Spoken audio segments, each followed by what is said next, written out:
Aleluia, Deus é bom. Amém. Vamos lá, nós paramos aí, a segunda aula desse módulo deste dia, seria a nossa sexta aula, na verdade, a posição moderna. Então a gente viu aí o resumo geral, vimos aí os pais da igreja, e agora a posição moderna.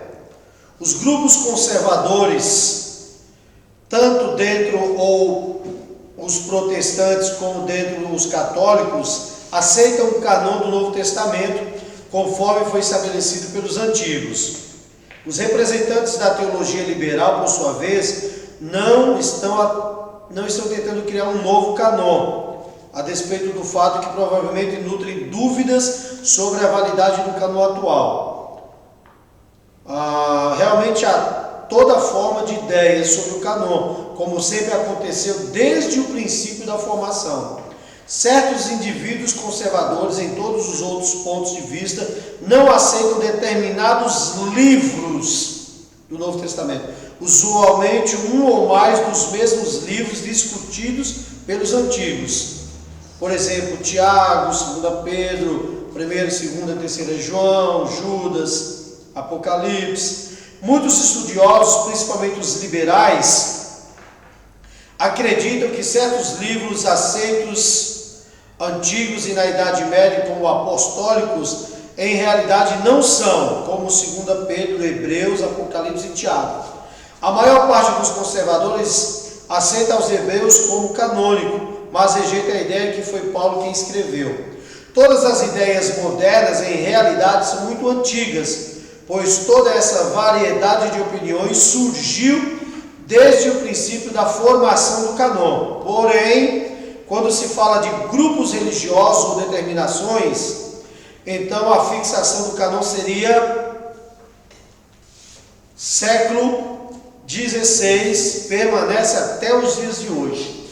Desde que foi estabelecido, não houve mudança. Tem pessoas, como nos dias atuais hoje, que preferem tentar diferenciar, mas não muda. São apenas ideias. Conclusão final. E eu quero que você observe isso. O canon, que é a coleção de livros sagrados, portanto, não é o produto de critérios arbitrários de qualquer pessoa. Nem foi escrito, determinado e estabelecido por voto de concílios. Não. Mas o canon é resultado de emprego de vários escritos que provaram o seu mérito, a sua unidade e o seu dinamismo interno. Então não foi uma pessoa, não foi um concílio, não foi alguém que decidiu, que estabeleceu, mas foi todo um processo. Foi toda a prova de escritos, de mensagens de pessoas que chegou a essa definição. Alguns foram reconhecidos mais lentamente do que outros, devido ao seu pouco tamanho, ou devido ao caráter remoto ou particular do seu destino, ou à anormalidade de autoria, ou devido ainda à aparente falta de aplicabilidade. A necessidade eclesiástica. Nenhum desses fatores milita contra a inspiração de qualquer desses livros ou contra o seu direito de ter um lugar na palavra autorizada de Deus. Então o canon não foi escrito por vontade de Deus, não foi um grupo de homens que separou porque quis. Como nós estudamos aí, desde os pais, desde os primeiros que se reuniam, desde os escritos antigos e sagrados, já apontava para esse canon, para esses livros, para tudo que nós temos hoje em mãos. Ok? Uma revisão geral tem aí para vocês. Sim ou não? Sim. E depois nós temos exercício. Pastor Kleber não tem os exercícios, né? Eu não preciso fazer, não. Mas tem a revisão geral, né? Tem. Então os exercícios a gente vai passar também, pastor Wander, o pastor Kleber aí. O Cleiton tem aí? Tem. Pastor Vanusa tem os exercícios aí? Tem. Então façam os exercícios aí, bem bonitinho. Mas vamos dar uma lida na revisão geral? Amém. Nessa lição você aprendeu que já nos tempos dos apóstolos, algumas das epístolas de Paulo eram consideradas como escrituras sagradas. Vimos também que no século III, todos os 27 livros do Novo Testamento eram aceitos quase universalmente, com a exceção da epístola de Tiago. Aprendemos ainda que os livros discutidos eram Tiago, Pedro, 2ª e 3ª João e Hebreus, Judas e Apocalipse. Vimos ainda que a razão da demora de alguns livros serem aceitos foi a falta de circulação em outros lugares. Ainda aprendemos que quem influenciou a canonização do Novo Testamento foi os apóstolos, os pais da igreja primitiva e os concílios. Não foi alguém que decidiu sozinho. Você viu ainda que Eusébio é considerado o pai da história eclesiástica e que ele dividiu os livros do Novo Testamento em 3 grupos. Ok? Homologumena, Antilegomena ou Nota.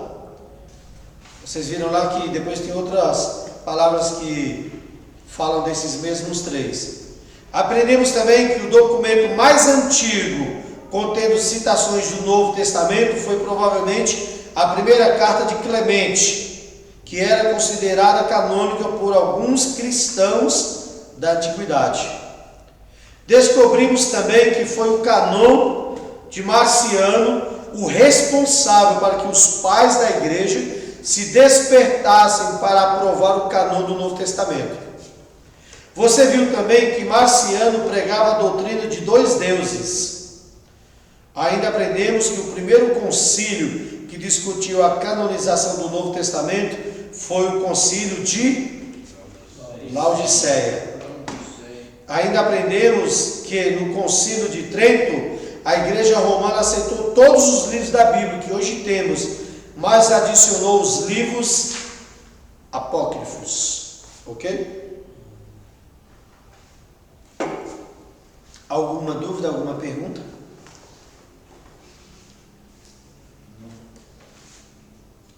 Não? Vem o questionário aí, pequenininho, 18 questões. Aleluia! E aí nós vamos para a segunda parte. Primeiras traduções da Bíblia.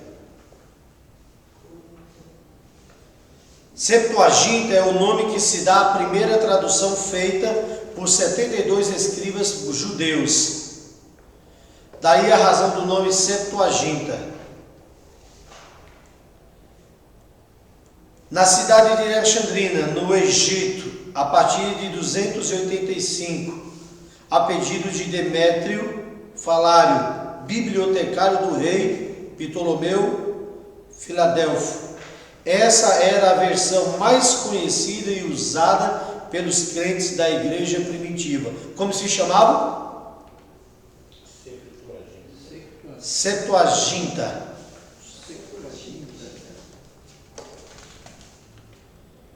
Exapla. Essa tradução chamada Exapla ou versão de 6 colunas foi feita por Orígenes. Pelo fato da Septuaginta não ter sido uma boa tradução, essa grandiosa obra, constituída de 50 volumes, perdeu-se provavelmente quando os sarracenos saquearam Cesareia em 653 depois de Cristo. Foi muito usada também.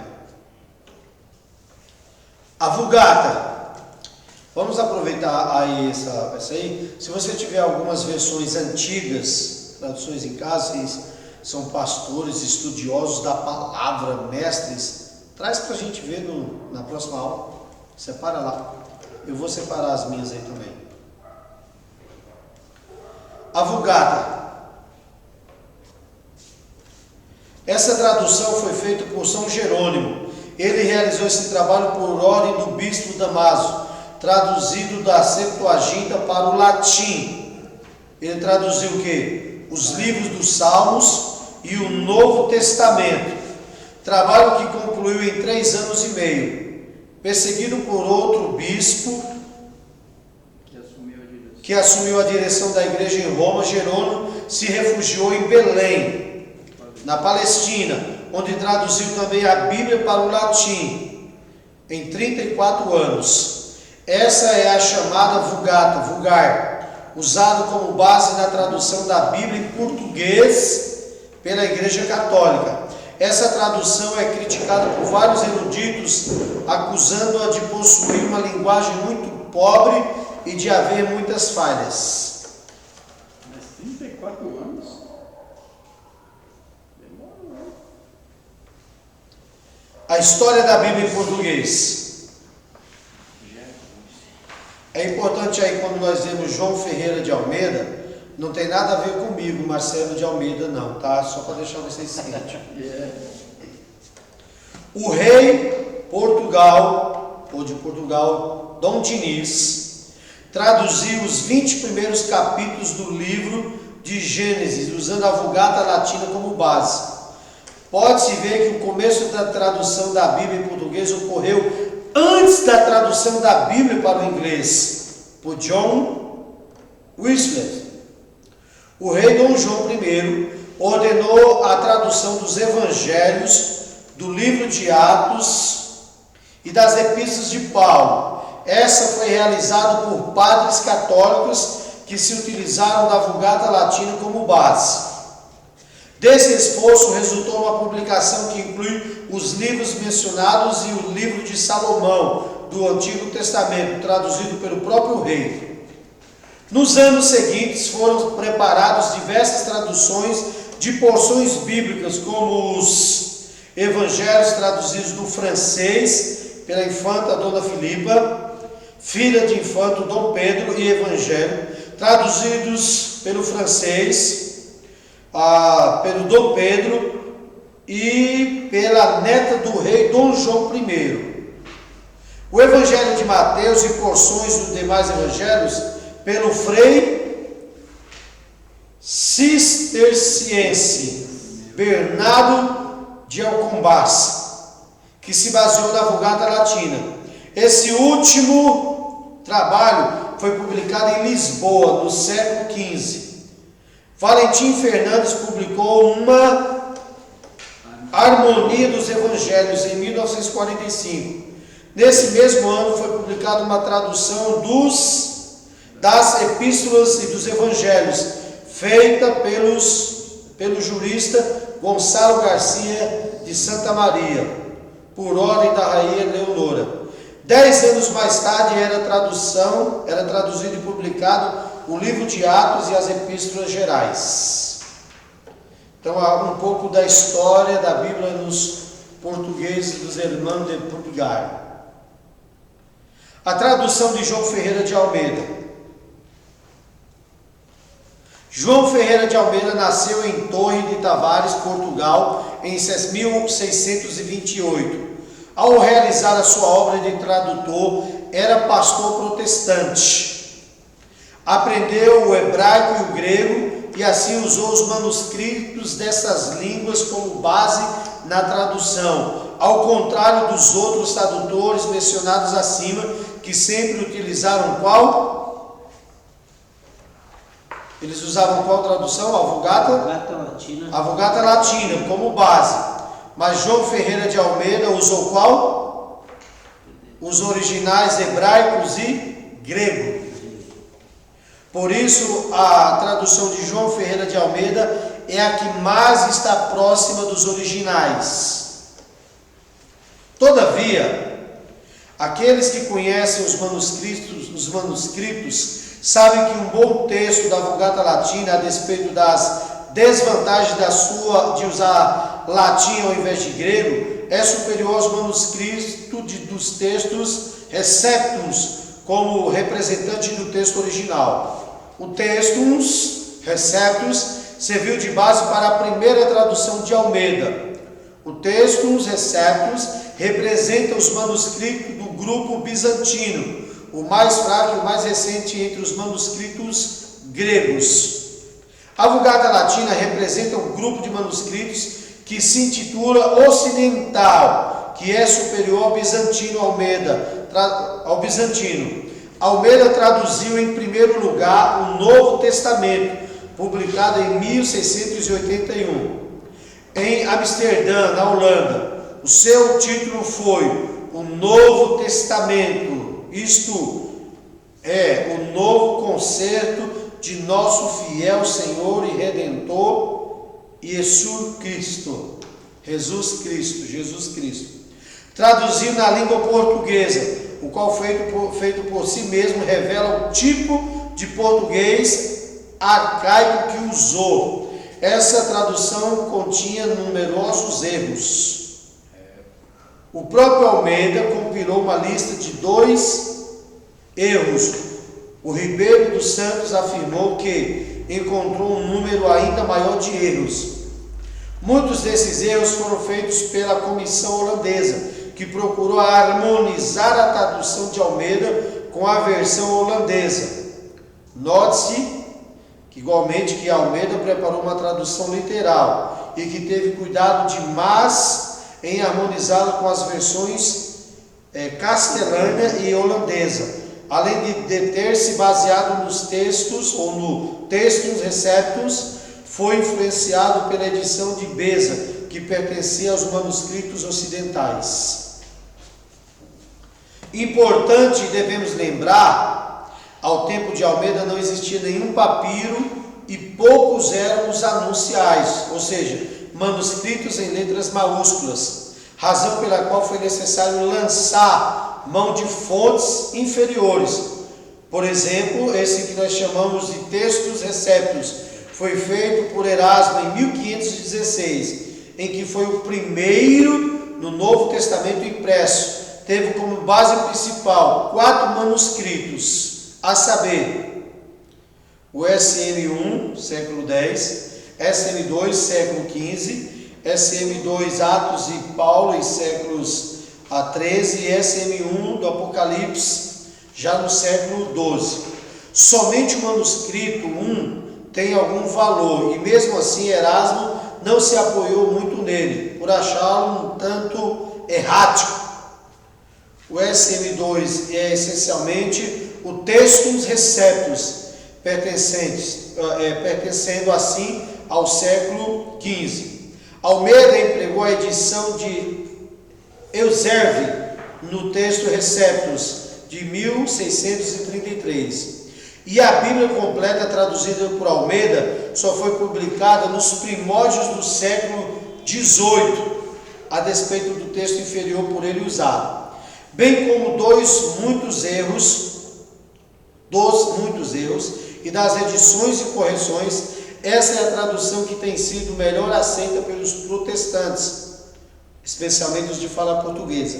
As indicações mais modernas têm obtido notáveis progressos na melhoria do texto e da tradução em geral. Depois da reforma, a tradução original de Almeida foi a 13ª a ser feita em um idioma moderno.